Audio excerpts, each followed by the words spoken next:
Guys, they ruined it. They ruined the astronomical clock in Prague. They turned it from this into this. Can you see what they are doing? The moon map is gone. It's replaced with the globe. Why would anyone want to modify historical architecture? Why would anyone want to change it? Why didn't they want us to see the moon map? It can't get more obvious than that. Raises question, what else have they modified? So you're telling me water curves, but your beer spills flat on the table? Mate, your globe's drunk. You believe in gravity, but can't explain why birds ain't glued to the ground? Sounds scientific. So planes fly straight, but land on a curve? You high, or just graduated from Google? Space is real, huh? Then why are all the stars the same since forever? Not even a new one? Budget cuts? Earth's a spinning ball, but somehow every horizon's flat? Even your lies are lazy. You trust scientists who can't even cure the common cold, but they measured the Earth from space? LMAO. This is the manticore, otherwise known as the Persian man-eater. We're told that this is a mythological beast with a lion's body, a scorpion's tail that's capable of shooting poisonous barbs from long distances, a human face, 3 rows of teeth, most often women's hair, and some of them have wings, and their heads would shapeshift from a human head to a lion's head. These were only recorded for about 3 years in Persian mythology, from about 5 BC to 3 BC. They're even in some old encyclopedias, and they called them man-eaters because they were known to stalk their prey until they caught it. If this thing had its eye on you, you were not going to get away from it. And they were thought to eat the person whole. A lot of you already know where I'm about to take this. Revelation 9. In appearance, the locusts were like horses prepared for battle. On their heads were what looked like crowns of gold. Their faces were like human faces, their hair like women's hair, and their teeth like lions' teeth. They had breastplates like breastplates of iron, and the noise of their wings was like the noise of many chariots with horses rushing into battle. They have tails and stings like scorpions, and their power to hurt people for 5 months in their tails.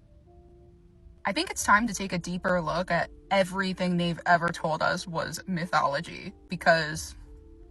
Good morning. Aloha from Florida. So let's debunk the globe again, and let's use their science against them and the claims that they make. Their astrophysics and their theoretical physics, their hypothetical imaginary pseudoscience.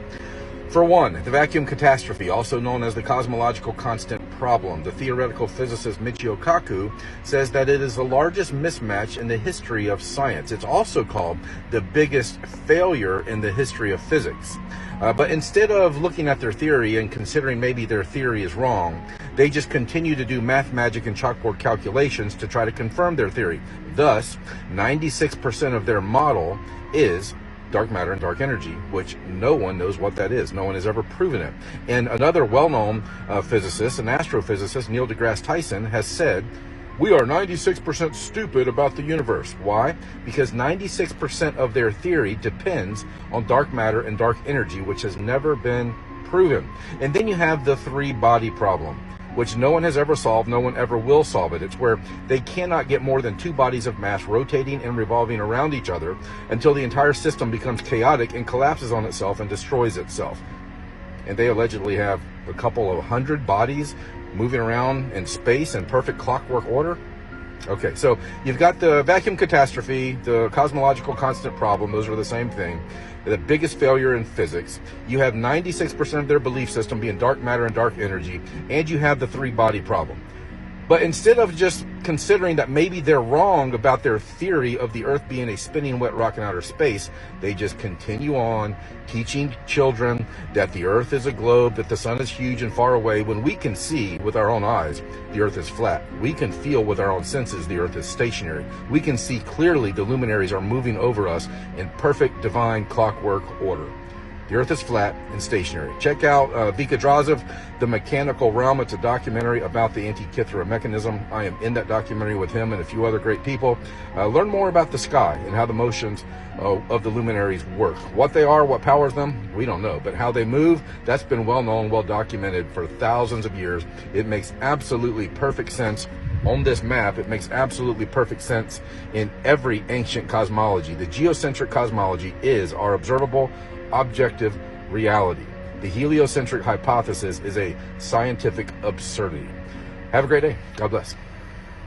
You can never find truth. All you can do is find false, drop it and get rid of it. And eventually, when you can't get rid of any more false, what you're left with is the truth. How much false can you find? And there's lots in history. I was looking around the internet and came across the images of the 1893 Chicago World Exposition. And it blew my mind because it looked like ancient Rome in the middle of downtown Chicago. And as I looked at it further, well, here's another one in Philadelphia, here's another one in St. Louis, in Buffalo, in San Francisco, and then as soon as they were done, they tore them all down and threw them in the garbage. That just told me there's something wrong with all of these. The story of the expositions is a gigantic lie. And I think it's so huge of a lie because I think they're right at a bridge point when so many things about the 1800s that seem strange and weird, right as this sort of period ends of unbelievable strangeness, and all of a sudden these fairs spring up all over the world with impossible buildings we're talking about, which are colossal structures. Chicago built 700 acres of fair in supposedly less than 2 years. St. Louis built 1,200 acres of exposition buildings. One of the buildings in Chicago, the manufacturer's building, would house 300,000 people. There's a giant statue in the middle of the lagoon. It was called the Golden Lady, and it was known as the Statue of the Republic. It was 65 feet tall. They say it was covered in gold leaf that had copper underneath, but others speculate it was actually made out of solid gold. So you're talking 65 foot high, potentially solid gold statue. We're talking giant structures and looking like ancient Rome with towers and domes and columns and the most fine, ornate pieces to them in these record, unbelievable times. Then as soon as they're done, chuck them in the garbage. Like Jackson Park is a swamp. So supposedly they had to drive down tens of thousands of wooden stakes in order to support the weight of everything. They dug out massive lagoons, lakes. They had a canal system that ran through the entire exposition. They also had an above-ground electric train. An electric train, well, where's the electricity coming from? That's running around the park. They had a moving walkway down by the shore. Not enough people are asking, where does this technology come from? Just to frame it, if I'm not mistaken, the Chicago Fair was the first time people had seen electric light. Tesla's the one who got the electricity contract for the Chicago Exposition, and it was certainly more than all of the lights anyway that were in New York City at the time were at the Chicago Exposition. Now, it must have been mind-blowing for most of those people who had only seen gaslight or candlelight at night to see that city lit up in such a way. Again, count the ways. It's 1901. We are told, whether it's true or not, the idea of being able to electrically do anything hasn't been around that long. And this fair is bizarre. This is supposed to be Tesla's fair, where he managed to somehow move electricity from Niagara Falls to Buffalo for the fair. No one's really explained how he actually did that. And at the middle of the fair is a 395-foot-high electrical tower, on top of which, of course, is a female golden statue called the Goddess of Light. And this thing was lit up by, some suggest, 500,000 electric light bulbs. Again, when you look at the photos of this thing, it's just, where do they really get the power from? I mean, think of what it would take today if you had a place with no electricity and no way to pipe it in, the generators that would have to be built. For example, there's a building that went up for the Barcelona Exposition in 1888. It was claimed to be the fastest built building in the world. 5,000 square meters, capacity for 2,000 guests, 600 rooms, 30 apartments, and it was supposed to be built in 53 days. This is supposed to be a time of horse and buggy.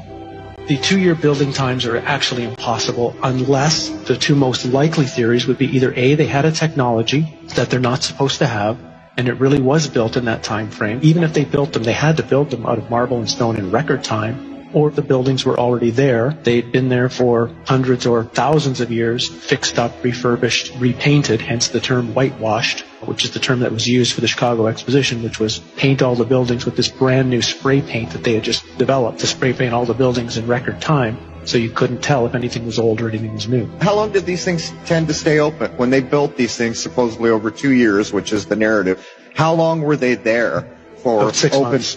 6 months for the public to come. And then what was amazing, for example, in St. Louis, 2 days after the fair ended, they brought in a demolition team from Chicago with explosives and blew the thing up. They actually used dynamite to blow it up, and they say threw it in landfills. The things like the World Fairs shows there was a time in our past, and even not that far in our past, where humans seemed to be at a completely higher level. Human living and human knowledge were constructed into the buildings using cymatics, using sacred geometry. These fairs, they're so important to study because the history that we know right now as history was invented at the time these fairs were going on. One of their underlying nefarious purposes was to teach a historical narrative to the population that they were supposed to believe and agree with.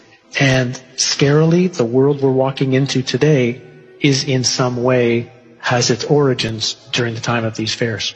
You're saying Google Earth was funded by the CIA, that it doesn't prove the Earth is actually a globe. Buddy, it was created to control the way we view the world. The whole thing was funded through the CIA's private venture capital company called In-Q-Tel back at the turn of the century. The company who actually started Google Earth was called Keyhole, led by a former video game creator named John Hankey. Sickest part of it is there are no satellites that take images of Earth from space. When they made the program, they took thousands of aerial images captured by satellites inside of our atmosphere and stitched them onto a three-dimensional spherical render, right? Once you zoom out far enough, you're literally just looking at a digital sculpture of the Earth from whatever perspective they chose to design it. Well, I mean, yeah, NASA knows it's a globe, and I'm sure they gave them as much data they could to go off of while they designed it. I mean, we're trusting them, I guess. Yeah, blindly trusting the entire worldview based on the word of a centralized group of entities, right? I believe they know about the outer lands, okay? They know about the ice wall, and this was a way of making sure we never do. I'm gonna go ahead and say this is a joke for entertainment, right? For my safety buddy.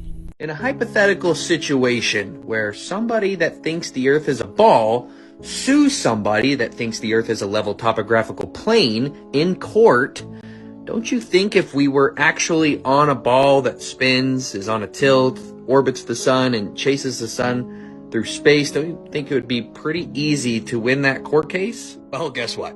I tricked you. Wasn't a hypothetical situation. This actually happened in a Georgia court. Zen Garcia, a Christian flat earther, not only won once, but twice in court with a glober that was trying to prove that the Earth has curvature or that it spins over 50 miles an hour.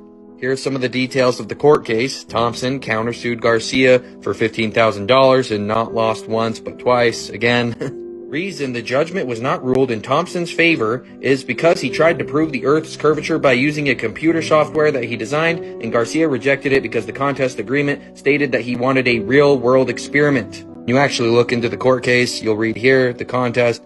This is Garcia. I decided to hold a $5,000 contest to challenge to anybody that could confirm in two scientific, repeatable, and verifiable experiments the supposed curvature of the Earth in the rate and manner cited by the accepted formula for determining such declination. We're down here. William Thompson applied to the contest, but was never able to produce not even one real-world verifiable scientific experiment which could or would confirm the rate of curvature as decided upon the mathematicians and scientists themselves should the Earth be 24,901 miles in spherical circumference. We don't want your pretty little drawings. We don't want your silly math equations. We don't want your CGI or your computer programs. We want real-world, terrestrial, observable, demonstrable, repeatable experiments to prove the curvature of the Earth, but no one's ever going to give us that. Garcia went hard in this court case. He even brought some straight-up facts that the Earth is a level plane. The canal is 100 miles long without any locks, so the water within is an uninterrupted continuation of the Mediterranean Sea to the Red Sea. When it was constructed, guess what? The Earth's curvature was not taken into account. He also cited the longest bridge built in China, built over 4 years by 10,000 workers at the cost of $8.5 billion, a startling 164,800 meters in length, like the canals and railroads mentioned above, did not take into account the rate of curvature as cited by Robotham in the formula cited above. And they'll say that 8 inches per mile squared isn't a good way to measure the curvature of the Earth. It's off by a couple hundred feet compared to all of the other ones, up to 1,000 miles. We're only talking about 100 miles or so here, guys. But if that's not enough to convince you, I'd recommend you go to my bio, click the YouTube button on my profile, as well as go to my link tree and check out my podcast. There's plenty more info there. out. This entire city is insane. If you've gone to Harry Potter Land at Universal Studios, you are getting ripped off. All you got to do is go to Edinburgh for the real thing. I'm just going to show you this city on Google Earth for a minute. All right, so if we go over here, right across the road, we have the museum on the mound, which we are told has an extensive basement area where we know that these buildings most likely are all connected underground. We have shown this in Wisconsin. And if they're connected in Wisconsin, then they are definitely connected here in Scotland. Built over 220 years ago and completed in just 5 years. And this is what we're told. Even faster than the Scots Monument little statue. It's incredible. And the owner of this building is the Bank of Scotland. Another bank that gets an old world building. And we continue over here. We have what looks like a church, but they had so many of these structures that they just called this one a meeting place of the General Assembly. And they admit it. It looks like a church, but it's never actually been a church. And now, well, it's called the Hub, where they hold events. Just a nice place to hold events. So that's a first for me. I've never seen where they just have so many church-looking buildings that they just need to use it for something else. And this one was constructed in just 5 years. Also taking less time than that little statue at Scott's Monument. And the clock was, of course, built by a guy and his son, which we've seen all over the world. The sons of the 1800s just knew how to get the job done. These buildings, this city, it is incredible. When I went there last time, I didn't know much about this topic, but even having very little knowledge of the subject compared to now, I knew that I was looking at something incredible the entire time.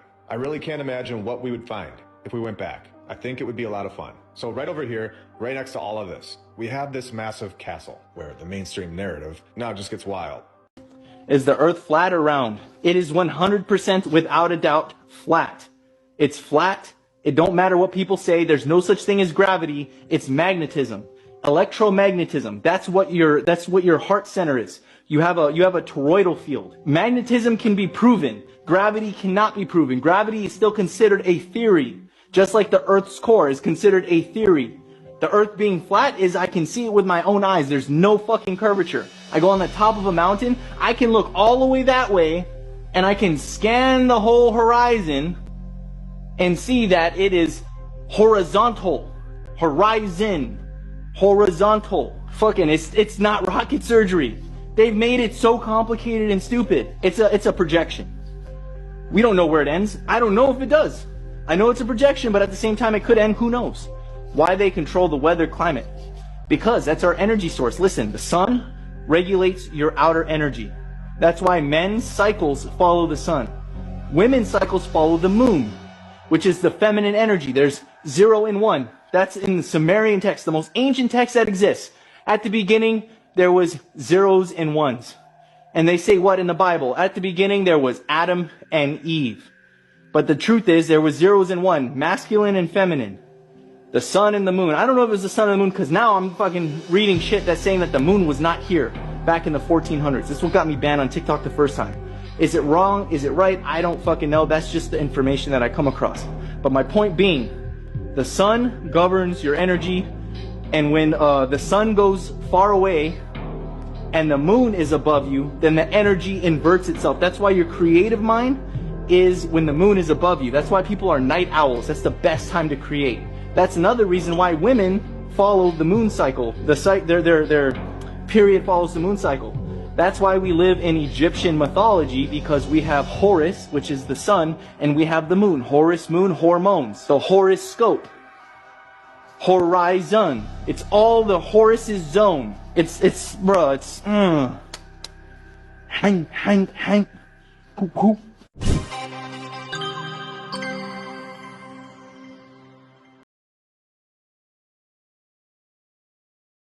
All right, this gentleman is claiming that he's trying to wake up the flat earthers. I would like you to explain to y'all the difference between somebody fighting for flat earth and somebody fighting for the globe. The people that fight for the globe are doing so literally for the only reason of wanting to be right. They don't care about anything other than just being right. The people that are fighting for flat earth, we're doing it for a legitimate reason. We're doing it because it's God's word, it's true to his word, and the deception and the satanic stuff going on in NASA is absolutely disgusting. When they say once you go flat, you never go back, there is not a single flat earther that is ever returning to the heliocentric model. Ever. Let me make that very clear. Never, ever going back. No amount of math calculations is ever going to pull us back into that deception that we sat there and learned for 12 years of our lives. It's really ignorant of y'all to sit there and act as though we have never heard of the globe. Like it's just something we don't know how it works. That is so rude, it's not even funny. What else is rude is the fact that you guys laugh, spit in our face without even knowing or understanding our model. We have way too much evidence. I'm talking miles and miles of evidence for NASA and all of their bullshit being a corrupt organization trying to steal our tax dollars to hide God's creation. The globe model is nothing but Satan's creation, his creation. It really upsets me, the people that I cared about so much so that I would have literally taken a bullet for these people, laughed in my face and wanted to sit there and side with the people that actually want them dead, that actually do not care an inkling of a shit about them. So again, let me make it very clear. The only reason that you are doing this is because you want to be right. And the reason that we fight for the flat earth is because it's not only truth, but you don't even realize what they're doing right in front of your face. How much money they are taking right out of you and your children's mouths. All for their fake space programs so they can sit there and like accidentally drown in their space pool. So many people out there sitting there claiming that they love God with all their heart, mind, and soul, and then turn right around and deflect every there's over 200 plus flat earth verses in the Bible, and you literally have to do mental gymnastics to try to get the globe in there. You have to say everything is a metaphor. I cannot wrap my brain around the fact that people, especially the people that believe in God, sit there and say to me that God allowed for the people who don't even believe in him, that do not stand on his word, to sit there and tell us his creation model. Make it make sense. Done rant.